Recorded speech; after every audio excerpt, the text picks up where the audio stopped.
박정희 대통령 각각해서 구원했던 나라는 60년대 5.16 혁명 일어나고 바로 자조를 얘기했습니다. 자조. 국민이 살아있다.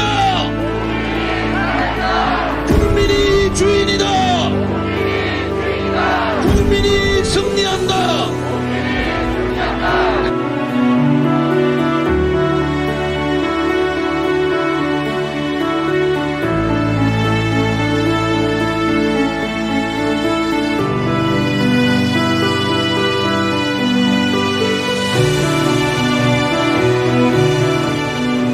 가슴에 눈물이 쏟아지는 거예요.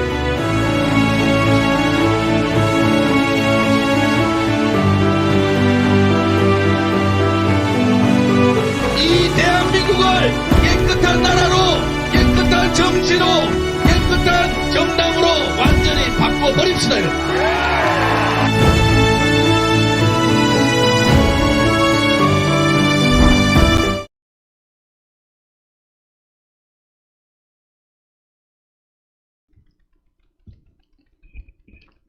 네, 안녕하십니까. 우리 전 세계의 애국 국민 여러분, 또 전국의 우리 애국 국민 여러분 반갑습니다. 어제는 박정희 대통령 각하 서거 제44주기 추모식이 있었던 날입니다. 그래서 많은 동지들이 또 우리 공화당의 추도식에 많이 참석해서 성황리에 추도식을 마쳤습니다. 제가 더 사전에 몇 번 공식 카페에 글을 올려서 눈치를 채셨겠지만 민족중흥회 늘 행사가 11시에 있지 않았습니까? 그런데 좌파 정권 때 얼마나 어려웠습니까? 그때 우리 공화당 당원들이 민족중흥회 행사를 전폭적으로 도왔고, 그러다가 이제 정권이 바뀌면서 그래도 명목상 보수 우파 정권이 세워지니까 다시금 이제 이런 행사에 우파의 정치인들, 지식인들이 이제 꼬여들기 시작하니까 우리가 재작년서부터는 독자적으로 박정희 대통령의 추도식을 거행했습니다. 그래서 이번에도 민족중흥회 11시 행사에 아마 조원지 대표님께서도 정식으로 초청을 받으셨겠지만 아마 참석을 안 하신 것 같아요. 그래서 우리 공화당은 어떤 의미에서 현충원에서 탄생한 그러한 보수 신당이다, 그렇게 할 수가 있습니다. 그래서 여러분 한번 첫 번째 사진을 한번 보시면,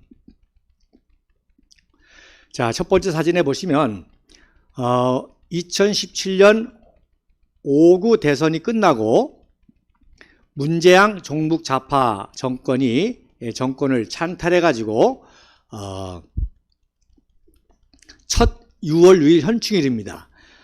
그러니까 이제 5구 대선으로 정권을 탈취하고 한 달이 지난 6월 6일 현충일인데, 제62회 현충일인데, 그때 우리가 이제 5월 28일 날 계룡상 동맹을 마치고 이제 6월 6일 현충원 참배를 통해서 보수 신당 창당을 이제 결의할 때입니다. 그래서 현충원에 가니까 여러분 보시는 사진 왼쪽에 골수 종북 좌파죠. 거의 뭐 간첩 수준의 종북 좌파 세력이 이렇게 박정희 묘를 이장하여 국군을 바로 세우자, 국군 바로 세우기 번국민운동본부,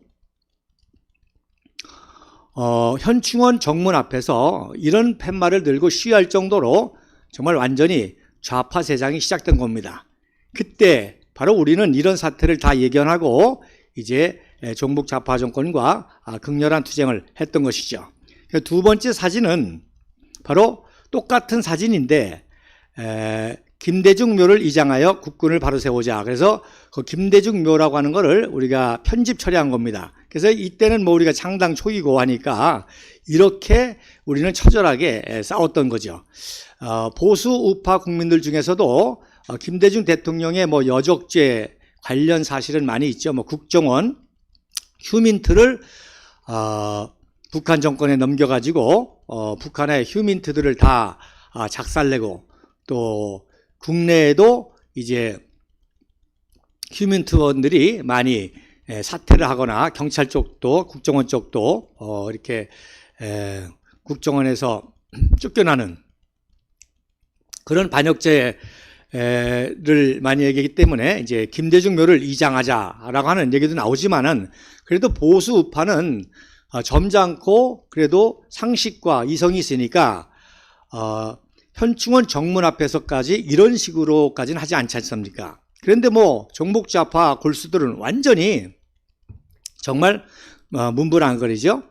그래서 정권이 바뀌자마자, 정권을 찬탄하자마자 현충원 문 앞에 이렇게 박정희 대통령 각하를 이제 모독하는 그러한 팻말 시위가 있었습니다. 그때 이제 우리 공화당은 공화당이 아니죠. 그때 이제 창당을 위해서 모였을 때 모습입니다. 오른쪽 사진이. 그래서 조원진 당시 삼선 의원이었고요. 또 제 19대 대선 후보였지 않습니까? 그리고 그 당시에는 이제 새누리당 대선 후보였었는데 놀라운 것은 이렇게 국립현충원에서의 모든 예우를 거부하고 일반 찬배국 순서대로 서서 뒤에서 기다리는 모습입니다. 제가 이 사진을 이렇게 좀 편집해서 보여드리게 되는데 바로 많은 이제 창당의 멤버 동지들이 이 뒤에 쭉 서가지고 참배를 기다리는 모습입니다. 그래서 허평환 장군님 그때부터 함께 하셨고 저도 그때부터 이제 함께 하고 또 우리 진정방송의 정영 대표가 함께한 그런 모습이 되겠습니다. 그래서 이때부터 우리가 이제 현충원 참배를 통해서 현충탑 또 국부 이승만 박사 또 박정희 대통령 각하 그래서 두 분의 대통령의 묘소를 참배하면서 우리가 신당 창당의 결의를 했던 겁니다. 자, 그래서 왜 이런 사태가 왔느냐? 자, 제가 타이틀을 달았는데 한 가지의 정치 왜곡이 이 정치 왜곡에 100가지의 공적은 무력할 수밖에 없다는 거예요. 그러니까 아무리 박정희 대통령 각하의 100가지 공적을 이야기해도 한두 가지로 왜곡한 것들, 이것들을 바로잡지 않으면 무력하게 된다는 것이죠. 그래서 대표적으로 종북좌파가 왜곡한 것이 뭡니까? 바로 박정희 청년이 문경초등학교 교사였다가 만주신경공강학교를 가고 그리고 거기서 수석으로 졸업해서 일본 육사에 편입을 시켜준 거거든요. 그래서 일본 육사를 졸업하고 그리고 한 6개월 정도 만주군에서 소위 중위로 근무하다가 이제 광복구에 광복군으로 편입을 합니다. 근데 이 사실을 왜곡해서 이제 친일파다. 청년 시절에 일본 만주군에 복무해서 식민지 시대에 군인을 했다 해가지고 친일파라고 모시하는 거. 그 다음에 이제 또 하나는 귀국해가지고 육사 제2기 조선경비사관학교에서 이제 육군사관학교로 바뀌었는데 2기로 입교를 해가지고 소위 중위로 또 대위까지 진급을 했다가 소령 때 이제 여순 반란 사건 때 토벌군 작전장교를 참전합니다. 그리고 나니까 이제 국부 이승만 박사께서 군대 내에 남노당 조직을 다 석권해라. 그래서 그 일명 숙군 사건인데 그 숙군 사건에 엮여가지고 조사를 받다가 석방을 받게 됩니다. 근데 이 사실을 또 왜곡해가지고 남노당이다라고 하는 이 두 가지 대표적인 왜곡에 바로잡지 못하면 아무리 한강의 기적을 일으켰다, 경제 부흥을 시켰다, 바로 설득력이 없는 거예요. 그러니까 종북좌파들이 그 두 가지 왜곡된 근거를 가지고 이렇게 현충원 앞에서 이런 시위를 할 수 있는 그들만의 근거가 된다는 것이죠. 그래서 우리 공화당이 할 일이 많이 있지만 특별히 우리 공화당은 이런 왜곡된 역사, 의도적으로, 조직적으로, 조작적으로, 지속적으로 왜곡하는 역사를 바로잡아야만 그래야 올바른 평가를 할 수가 있게 된다는 겁니다. 다시 말씀드리지만 아무리 한강의 이승만 박사가 대한민국을 건국했다, 박정희 대통령이 혁명을 했다, 한강의 기적을 일으켰다 아무리 공적을 얘기해도 바로 여기에 세뇌된 청년들과 국민들과 일반인들에게 있어서는 그걸로 설득되지 않냐고 오히려 친일파다, 그리고 또 남노당 전력 공산주의자였다라는 그것 때문에 제대로 평가를 못 받고 관심을 못 받게 된다는 것입니다. 자, 그래서 그동안에도 제가 계속 방송을 해서 이 왜곡을 바로잡았지만 오늘 다시 한번 아주 중요한 팩트 두 가지를 바로잡아 보려고 합니다. 자, 첫 번째 사진에 보면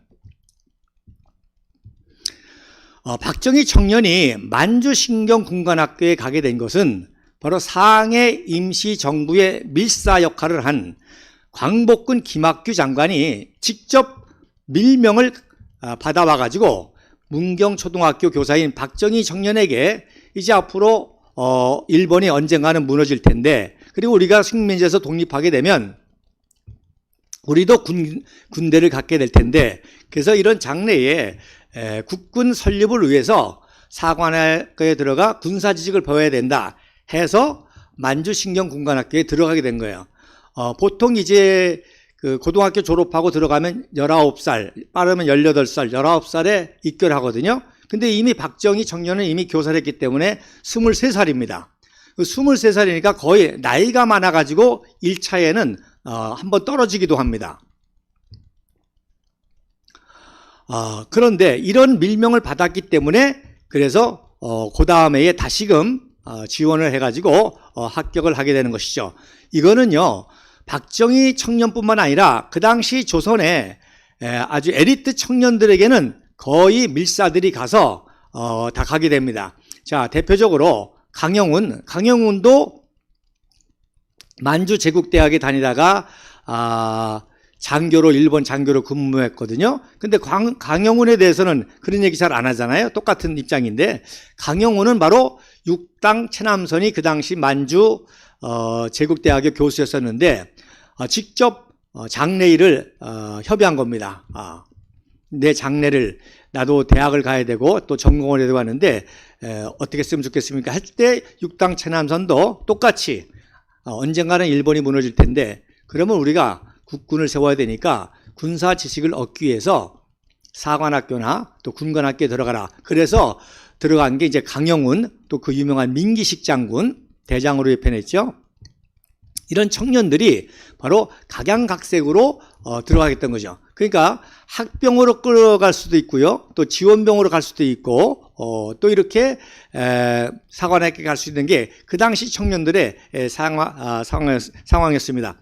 그런데 특별히 박정희 청년에게는 김학규 장군이라고 광복군의 중요한 역할을 하는 분이 직접, 또 이분이 이제 고향이 대구 쪽이라 박정희 청년을 찾아와가지고 이런 밀사를 줬기 때문에 입교를 하게 된 겁니다. 그러니까 광복하자마자 바로 광복군에 편입이 돼서 제3지대장인 김학규 장군 밑에 제2중대장으로 박정희 중위가 근무하게 됩니다. 또 놀라운 거는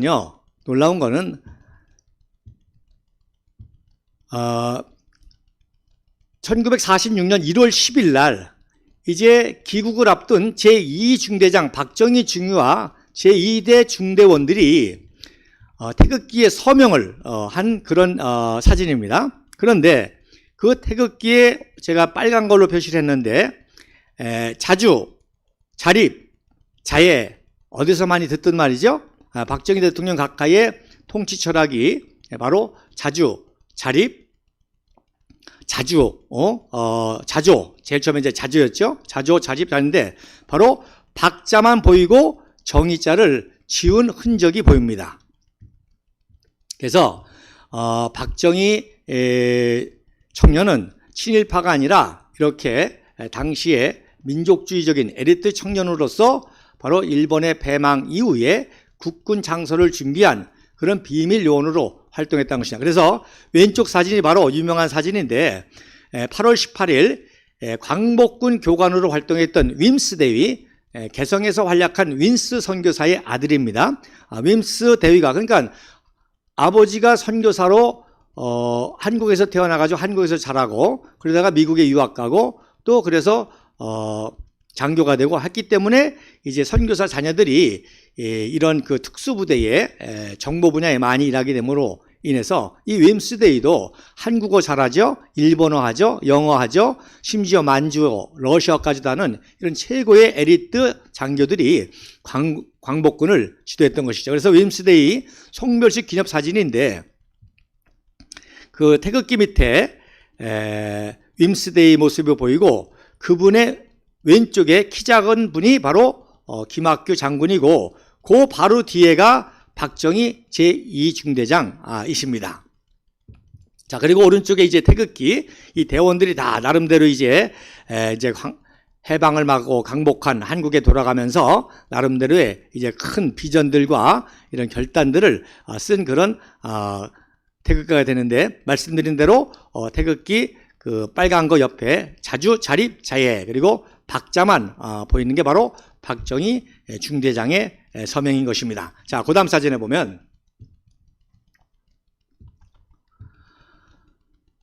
1961년 5.16 혁명을 성공하고 박정희 의장이 제일 먼저 김학규 장군을 사면시키게 됩니다.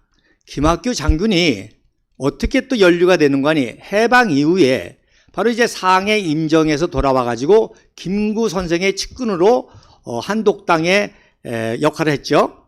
그런데 바로 우익청년 안두희를 서북청년단 출신, 북한에서 월남한 공산당의 박해를 피해 가지고 월남한 서북청년단 출신의 그리고 포병 장교인 안두희 청년을 바로 김구 선생에게 소개한 분이 바로 김학규 장군이십니다.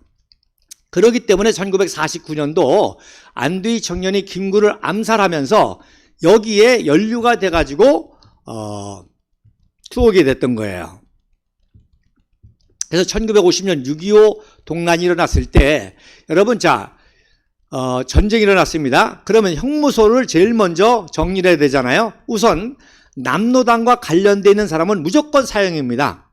지금 뭐 전쟁이 일어났는데, 그러니까 남로당에 관련됐다든지 공산당에 관련된 자들은 거의 직결 사형을 했고요. 그 다음에 김학규 선생 같은 이 장군 같은 경우는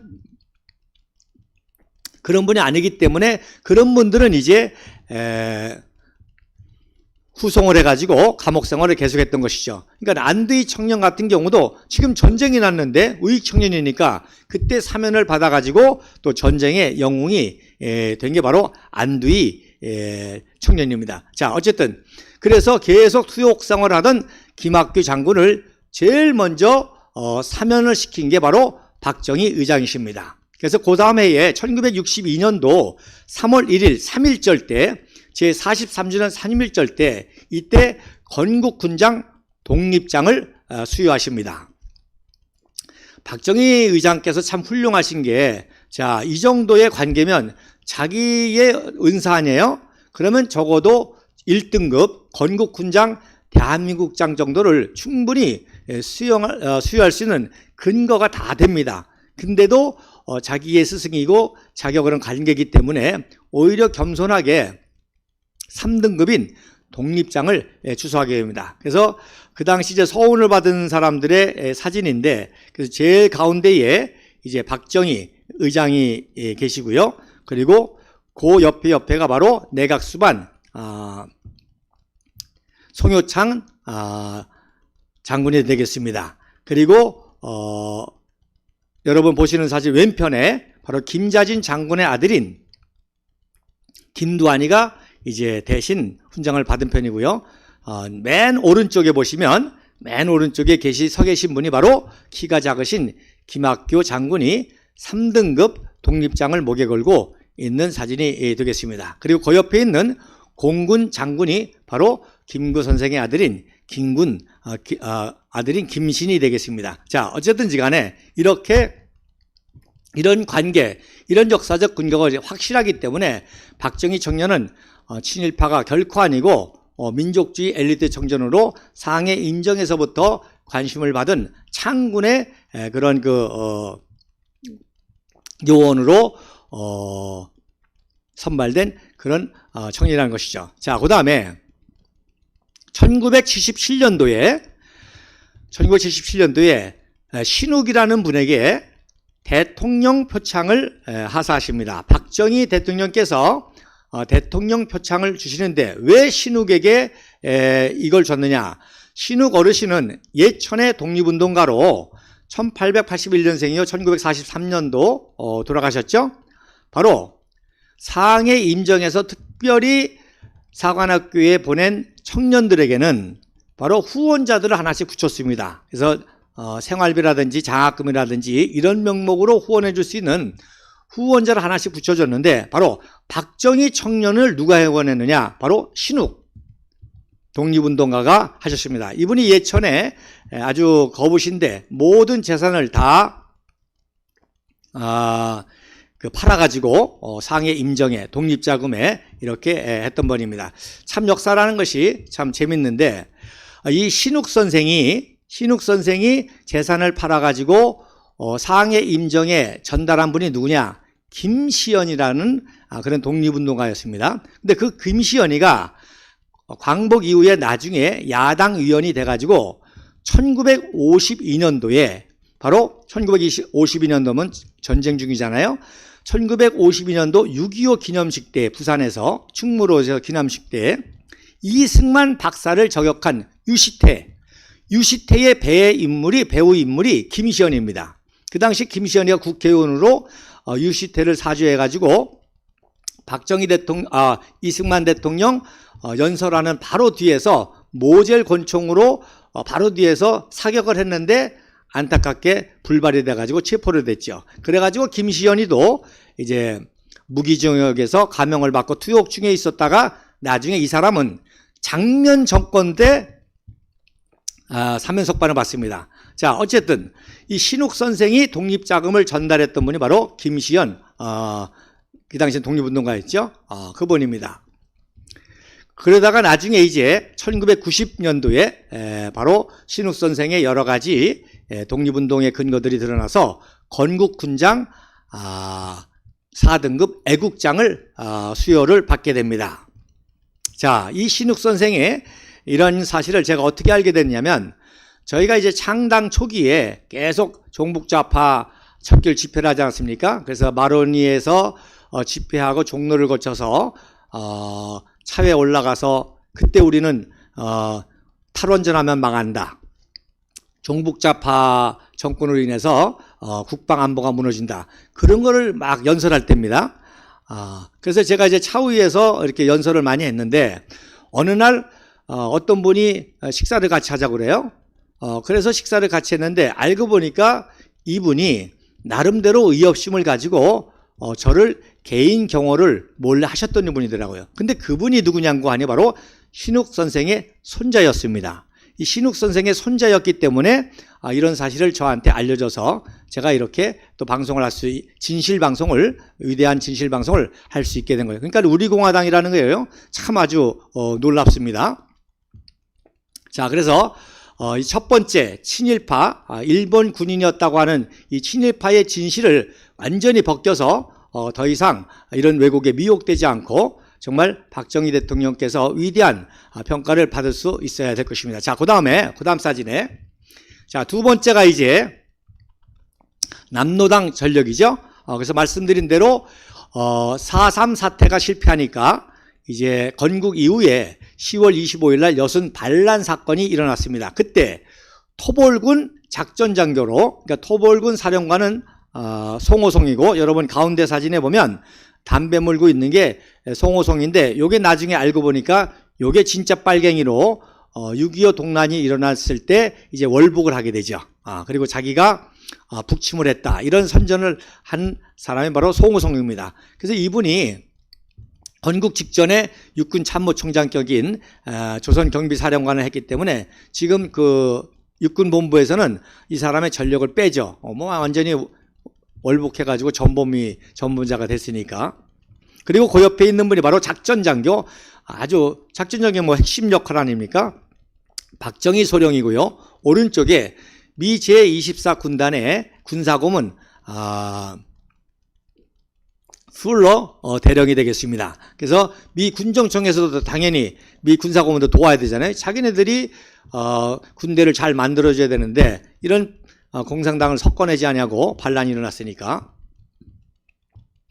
자, 그래서 제가 몇 번 강의를 드렸지만 박정희 소령은 남로당 군사부 총재 이재복 목사가 여순 반란 사건으로 완전히 괴멸된 국군 내의 남로당 조직을 재건하기 위해서 그동안 이제 눈여겨봤던, 즉 이재복 목사의 친구가 박정희 소령의 형인 박상희거였거든요. 그러니까 그런 친밀한 관계가 있으니까 이제 포섭하려고 바로 메모지에다가, 주머니 메모지에다가 박정희라는 이름을 쓰고 주머니에 넣어놨는데, 바로 이재복이 체포가 되면서 김창룡 수사과장이 조사해 보니까 주머니에 박정희가 나오니까 당연히 세포로 의심해 가지고 체포를 했던 것이죠.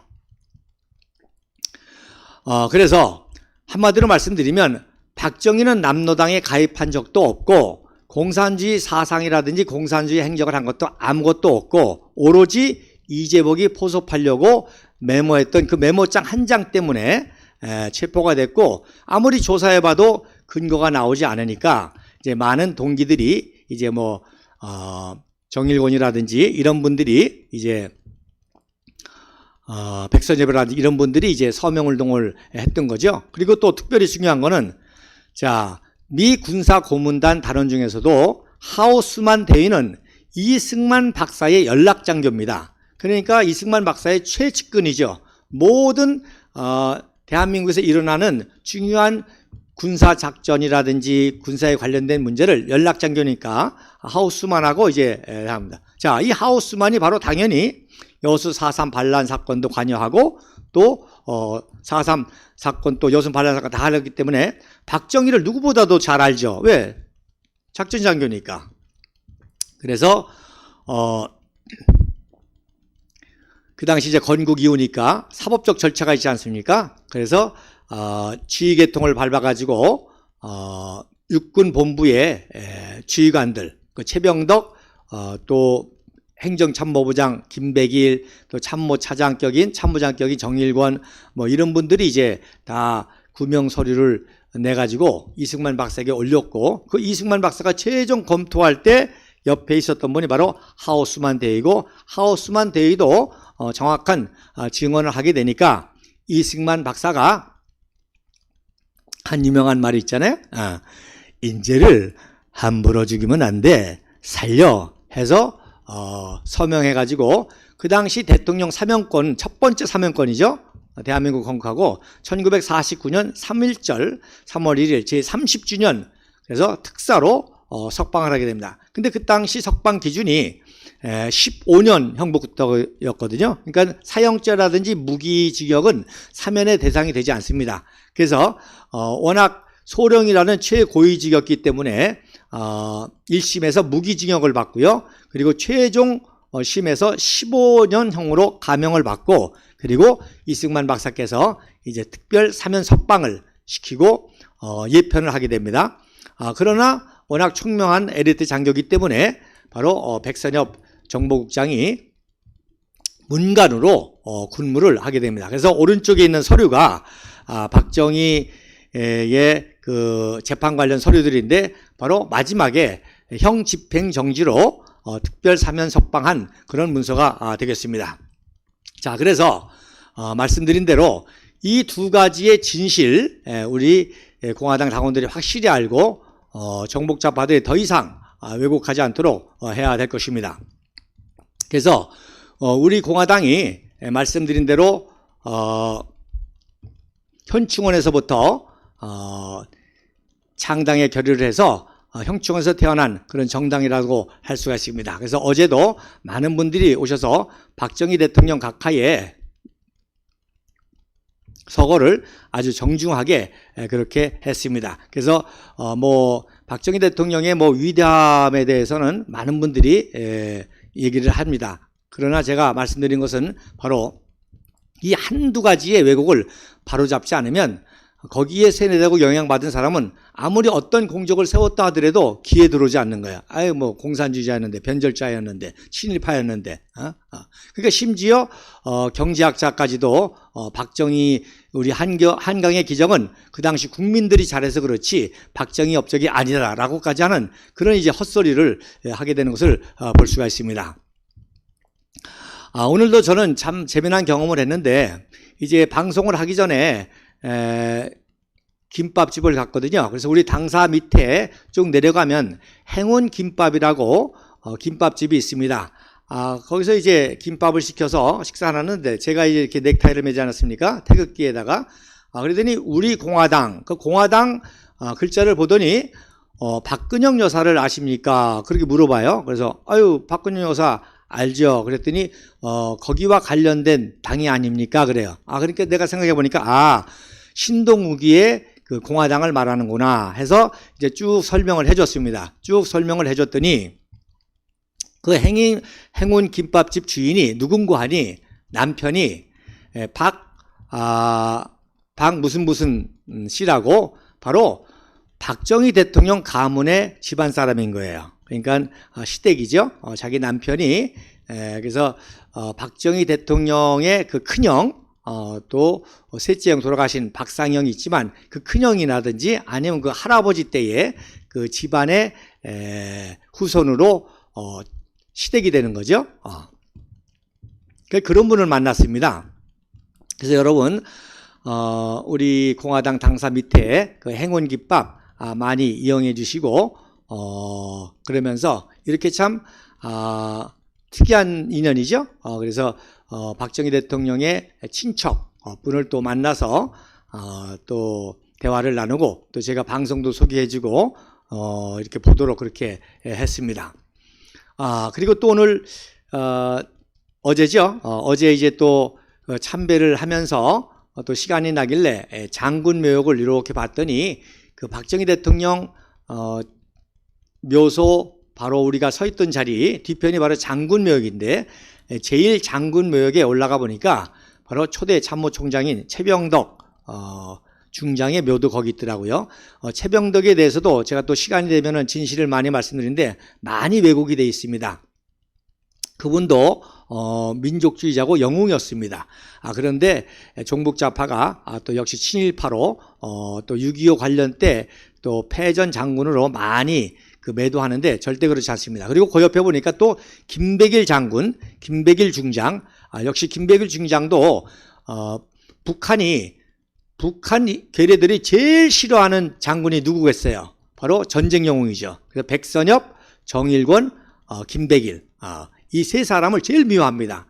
근데 놀라운 거는 제가 강의를 했습니다마는 이 세 명이 다 평양에 있었습니다. 바로 평양에서 조만식 장로님의 비서와 경호원들로 있다가 최고의 군인 에리트 청년들이 있지 않습니까? 그러니까 당연히 김일성이 직접 방문해서 백선엽 또 김백일, 정일권 이 청년들에게는 자 우리가 인민군을 만들려고 하는데 인민군 창건을 도와달라.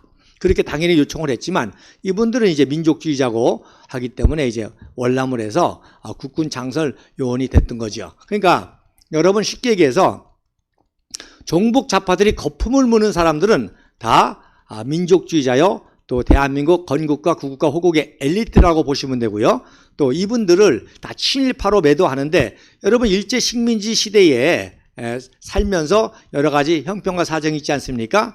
그런데 다 그걸 친일로 매도하는 거죠. 그러니까 대표적인 게 이제 강요에 의해서 생존을 위해서 살아가는 사람들을 다 친일파라고 또 하고 또 그 다음에 일본이 전쟁 말기에 누구를 이용하려고 그랬습니까? 유명한 사람 이용하려고 그럴 거 아닙니까? 예를 들어서 육당 최남선 같은 사람 일본에서는 육당 최남선을 10만 명의 독립군을 죽이는 것보다 육당 최남선이 위험하다 이렇게 생각한 사람이니까 육당 최남선을 얼마나 괴롭히겠어요. 그러니까 마지막에는 육당 최남선도 그런 강요와 억압이어서 할 수 없이 그 명령에 의해서 한 행위들 그런 것들을 다 친일파라고 매도하는 그게 바로 대표적인 이제 김한란 박사도 마찬가지고요. 다 그렇습니다. 또 반민특위에 올랐던 사람 중에서 인천 김성수의 동생인 김현수 같은 경우는 그 당시에 만주방적이라든지 이런 그 사업을 크게 했기 때문에 만주방적 같은 경우는 직원만 6,000명입니다. 6,000명. 그러니까 엄청나죠? 그러니까 쉽게 얘기해서 일제시대 때 김현수 때문에 먹고 사는 사람들이 많이 있습니다. 그러니까 김현수도 반민특위에 잡혔을 때 나 때문에 먹고 사는 사람들이 많이 있지만 그래도 내가 일본의 강요에서 한 그런 행위들에 대해서는 참여한다. 그래서 제일 먼저 회개하고 제일 먼저 체포된 사람 중에 하나입니까? 그러니까 그때 김현수를 아주 매도하는 그 공산주의자들, 이거 다 김현수한테 참 혜택을 받았던 그런 사람들이 공산주의자들이 돼가지고 이렇게 매도하게는 그런 상황이 일어났던 것이죠. 그리고 또 제가 그 어제 추모식에서 또 갑자기 또 연설을 부탁받아가지고 연설을 했는데 너무 흥분을 했더니 앞에 계신 조 대표님께서 풀다운을 하라고 근데 그 신호를 좀 늦게 봐가지고 제가 좀 죄송스럽습니다만은 제일 중요한 요지는 그겁니다. 자, 이 한강의 기적이라는 것은 인류 역사상 위대한 기적입니다. 제2차 세계대전이 끝나고 각 식민지에서 새롭게 건국된 나라가 약 150개국이 됩니다. 그리고 그 전부터 있던 나라들이 한 4, 50개국이 되죠. 그래서 지금 유엔에 가입된 나라가 193개국입니다. 자, 어쨌든지 간에 193개국 중에 바로 2차 세계대전 이후에 이런 기적이 일어난 나라는 단 3나라밖에 없습니다. 바로 대한민국과 이스라엘이죠. 그래서 지금 이스라엘이 하마스와 또 전쟁을 하는데 그 둘러있는 모든 중동의 이슬람 세력하고 이슬람 국가들하고 제1차 전쟁, 제2차 전쟁, 제3차 전쟁, 제4차 전쟁, 욤키푸르 전쟁이라는 그 4차 전쟁까지도 겪으면서도 생존하고 다 전승을 거둔, 그래서 오히려 전쟁하면서도 이슬람 나라가 확장이 되는 그런 역사 있지 않습니까? 그래서 여러분 빈라덴 테러리스트잖아요. 그 테러가 생긴 이유가 바로 1973년도 욤키푸르 전쟁 때문입니다. 즉 제4차 전쟁인데 이집트와 시리아와 그리고 이렇게 중동의 국가들이 기습 전쟁을 일으켰거든요.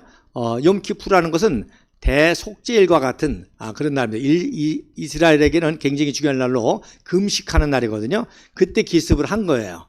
그런데 이제 역전을 하지 않았습니까? 그래서 그때 이제 4차 전쟁까지 도저히 이스라엘은 아랍의 모든 나라들이 뭉쳐서 대결해도 싸워 이길 수 없는 그런 나라라는 것을 인정해서 그때부터 그때부터 테러가 생긴 겁니다.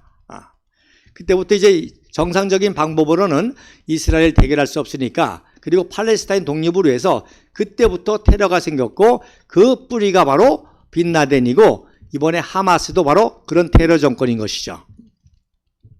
그래서 이것도 역사의 큰 흐름으로 우리 그 애국 국민들이 반드시 알아야 될 사실입니다. 즉 4차 전쟁까지 이스라엘을 이기지 못하니까 그래서 생긴 게 이제 테러였고 그 테러의 열매가 결국 9.11 테러와 오늘날 하마스 전쟁까지 이어진다는 것입니다. 자, 어쨌든지 간에 그런 전쟁을 겪고 우리도 6.25 전쟁 국제전쟁을 겪지 않았습니까? 그럼에도 불구하고 이런 기적을 일으킨 나라가 이스라엘하고 우리 대한민국입니다. 그리고 이제 싱가포르는 1959년도에 건국이 됐습니다. 원래는 말레이시아 연방의 하나의 주였습니다. 말레이시아 연방의 하나의 싱가포르 주였는데 거기에 리콴유라고 하는 젊은 청년이 워낙 정치를 잘하고 똑똑하고 인기가 있으니까 특별히 말레이 반도 안에까지도 영향을 미치니까 가만 내비뒀다가는 저 리콴유에게 정권을 뺏기겠다 해서 싱가포르를 그야말로 탈퇴시켜버린 겁니다. 그러니까 하루아침에 탈퇴를 당해가지고 나라를 세울 수밖에 없는 그런 지경에 나라를 세운 게 바로 싱가포르죠. 1959년도에. 그때부터 이제 싱가포르의 초대 국부가 돼가지고, 뭐 싱가포르는 우리 국민들도 많이 여행 가서 아실 겁니다. 지금 뭐 전 세계의 도시국가로는 최고의 선진국으로 1인당 GNP가 약 7만 불, 8만 불까지 올라가는 최고 도시 선진국의 하나인데, 그래서 제가 그전에도 강의했지만 이 리콴유 수상과 박정희 대통령의 이 만남의 사건이 또 굉장히 드라마틱하고 아주 놀라운 에피소드가 있는데, 바로 박정희 대통령이 서거하신 10월 26일 날 바로 열흘 전에 마지막 국제 외교 일정이 바로 리콴유 수상과의 정상회담이었습니다. 그래서 10월 16일 날이죠. 10월 16일 날 리콴유 수상과 정상을 회담을 한 것이 박정희 대통령 각하의 마지막 국제 외교 국정이었고, 그때 놀라운 것은 통역을 한 게 바로 27세의 박정희 영예가 두 정상에 통역을 했다는 것입니다. 제가 깜짝 놀랐죠. 정상회담에 통역을 한다는 것은 영어를 그냥 잘하는 정도가 아니라 바로 정상 간의 국제 외교 문제, 경제 문제, 정치 문제, 이런 것들, 즉 쉽게 얘기해서 스테이트맨십, 국가를 경영할 수 있는 정도의 그러한 고도의 지적 능력이 있어야만 정상회담을 통역하는데, 그걸 통역하겠다는 사실을 듣고 제가 이제 깜짝 놀랐던 그런 또 경험이 있습니다. 어쨌든지 간에, 그래서 그리고 나서 열흘 후에 이제 삽교 방조천 준공식에 가셨고, 또 이제 다음 시간에 또 시간이 되면은 말씀을 드리겠습니다만은, 사실 최후의 국정은 삽교천 방조제가 아니라 삽교천 방조제를 끝나고 비밀리에 이제 KBS 당진 송신소를 개소식에 참석한 겁니다. 그래서 그 당시 전 세계 최대 출력의 약 1500kW의 단파 방송이죠. 라디오 방송을 보내는 그러한 송신소를 개소했는데, 이게 왜 중요한 거 아니? 바로 박정희 대통령께서 이제 대한민국의 이 풍요와 또 자유와 빛과 이것을 북한 동포들에게도 전파해서 통일의 비전을 심어줘야 되겠다. 그래서 대북 방송을 하는 거예요. 근데 그게 대북 방송만 하는 것이 아니라 워낙 역량이 크기 때문에 만주, 러시아까지도 가기 때문에, 그건 뭐 중국에서도 소련에서도 굉장히 방해하는 사안이기 때문에 아주 극비로 이 방송했던 것이죠. 그리고 놀라운 것은 그 첫 방송을 누가 했습니까? 박정희 대통령께서 하셨습니다. 참 이런 역사적인 자료를 또 우리 공화당이 집권해서 찾게 되면 놀라운 사건일 겁니다. 그래서 첫 방송, 박정희 대통령께서 친히 대북 방송이죠. 비밀리에 북한 동포들이라는 이 방송, 우리 1953년도 7월 27일 날 이제 휴전을 하고 이승만 박사께서, 국부 이승만 박사께서 제일 먼저 하신 말씀이, 북한 동포여 좀 참아라. 좀 참고 기다리면 우리가 경제 발전도 하고 위대한 자유의 나라, 빛과 자유의 나라를 만들어서 너희들을 공산 독재 학정으로부터 우리를 해방시켜 줄 테니까 그때까지 참고 견디라는 것이 바로 7월 27일 날 휴전한 다음 날에 국부 이승만 박사의 그 연설이었는데, 1979년 10월 26일 날 대북 첫 방송, 박정희 대통령의 첫 방송, 그 방송 내용을 정말 우리가 집권을 해서 찾아내면 정말 위대한 역사를 또 발굴해서 우리 국민들에게 또 알리고, 또 북한 동포들에게 알려서 우리의 자유통일까지 이루는 그런 사명을 완성할 수 있을 것입니다. 자, 어제 서거 집회도 있었고, 또 내일 또 제248차 박정희 대통령 정신을 계승하는, 그리고 비전을 계승하는 그런 집회가 있기 때문에 잠시 후에 일찍 방송을 좀 끝내도록 하고요. 그러면서 몇 가지 안내 말씀을 드리도록 하겠습니다. 이번에 이제 제3차 대북 퍼포먼스가 있다고 합니다. 그래서 광복절 때 제1차 대북 퍼포먼스를 해서 정말 문화적인 멋진 퍼포먼스를 이원동 서해가께서 해주시고, 또 거기가 그 여백에 우리 당원 동지들이 또 서명을 하는 그래서 역사 기록물을 하나 남겼는데 제2차는 이제 창당 6주년 때에 문경에서 또 하지 않았습니까? 그래서 이번 제3차 퍼포먼스를 하는데 또 어떤 글씨를 가지고 퍼포먼스를 할지 또 잠옷 기대가 됩니다. 그리고 또 어제 박정희 대통령 그 추모식에서 또 조원진 대표님께서 외부 인사를 소개해 주셨죠. 그래서 통일한국당의 수석 최고위원이신 김태영 최고위원과 또 그분하고 같이 온 군 출신의 또 인사들을 소개해 주셨는데, 자, 우리 조원진 대표님께서 항상 말씀하시는 정치삼국지, 그 정치삼국지의 제3지대가 사실은 우리 공화당 중심의 보수 우파의 세력입니다. 그래서 집권 여당하고 합당이나 연대를 할 수 있는 그런 건전한 보수야당, 보수당, 그러면서 또 종북 좌파하고 싸울 수 있는 그런 정당. 그래서 우리 공화당 중심의 이제 제3시대를 형성하는 것이 중요한 관건인데, 이 우리 공화당과 같이 보수 신당이라고 할 수 있는 세력이 우파에서는 딱 두 군데밖에 없습니다. 말씀드린 대로 통일한국당 50대의 이경희 대표가 있는 통일한국당, 그리고 고용주 변호사, 많은 분들이 아시죠? 고용주 변호사의 자유민주당입니다. 그리고 사교 집단인, 제가 이름도 거명하기 싫은데 자유통일당, 그거는 완전히 제외입니다. 그건 사교 집단이고 정치 집단도 아니기 때문에 보수 우파를 표방하지만 그래서 그건 완전히 제외입니다. 그래서 좌파한테는 이제 정의당도 있고 진보당도 있고 뭐 녹색당도 있고 뭐 많이 있잖아요. 근데 우파에서 우리와 통합과 연대를 할 수 있는 세력은 통일한국당과 자유민주당밖에 없고, 그리고 어쨌든 보수파를 표방한 집권여당이죠. 그래서 그렇게 제3지대를 형성할 수 있는 우리 공화당의 역할이 점점 크기 때문에 우리 공화당 당원 동지들이 자부심을 가지고 계속 우리가 우리 공화당을 확장해야 되겠습니다. 그래서 이 통일한국당의 김태영 최고위원께서 아마 내일 집회도 오신다고 그런 것 같아요. 내일 집회도 와서 우리 공화당의 집회를 직접 보시고 또 퍼포먼스도 보시고 직접 보신다고 하는데, 이런 작업들을 지금 아주 12월 달까지 극복하게 정치판이 돌아가고 있습니다.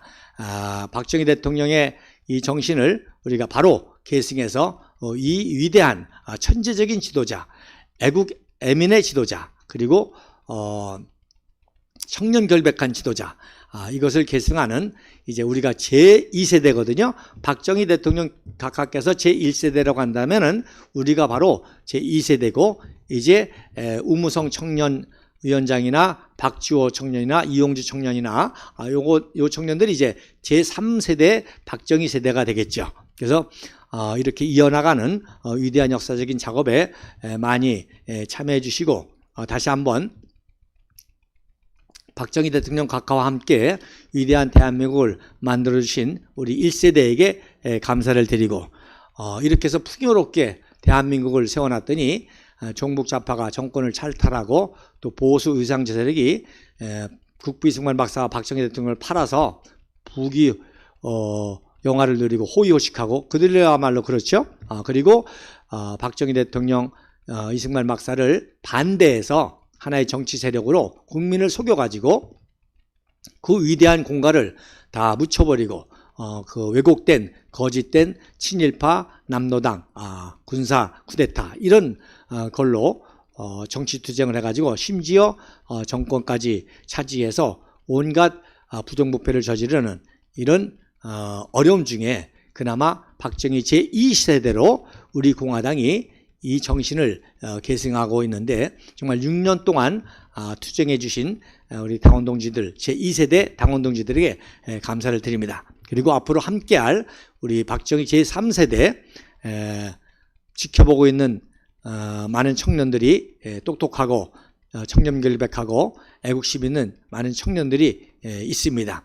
그분들이 올 때까지 우리 또 제3세대를 키울 때까지 우리 제2세대들이 수고를 아끼지 않고 이번 248차 집회에도 많이 참여해 주시길 바랍니다. 시청해 주신 여러분 감사를 드립니다. 고맙습니다.